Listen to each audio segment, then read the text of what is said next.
মুগা শিল্পৰ সৈতে জড়িত আমাৰ কৃষকৰ পৰা বয়ন শিপিনীসকললৈকে বোৱনীসকললৈকে সকলোকে সামৰি এই ক্ষেত্ৰখন উত্তৰণৰ বাবে 411 কোটি টকাৰ এক অভিযান আৰম্ভ কৰিছে, যাৰ নামেই হ'ল মিছন চেনেহজুৰি অভিযান।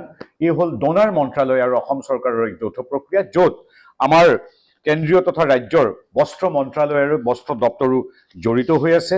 মুগা ৰিলিং ইউনিট যোৰহাট, শিৱসাগৰ, মাজুলী আৰু শুৱালকুছি তথা লখিমপুৰত প্ৰতিষ্ঠা কৰা হ'ব। মুগা স্পান মিল ধেমাজিত স্থাপন কৰা হ'ব। ইয়াৰ উপৰিও 1180টা ফাৰ্মাৰ ইণ্টাৰেষ্ট গ্ৰুপক সামৰি লোৱা হ'ব। 30টা মুগা চিল্ক FPO কোঅপাৰেটিভক ইয়াত সংযুক্ত কৰা হ'ব। গতিকে সামগ্ৰিকভাৱে উৎপাদনৰ পৰা বিশ্বৰ বিভিন্ন প্ৰান্তৰ বজাৰৰ সৈতে সংযুক্ত কৰিবৰ বাবে এই ডোনাৰ আৰু অসম চৰকাৰৰ যৌথ সন্মিলনত স্থাপিত এই চেনেহ এনাজৰী অভিযানে আমাৰ মুগা শিল্পক বিশ্ব দৰবাৰলৈ লৈ যোৱাৰ যি প্ৰক্ৰিয়া, সেই প্ৰক্ৰিয়াক ত্বৰান্বিত আৰু অধিক প্ৰণালীবদ্ধ কৰিব।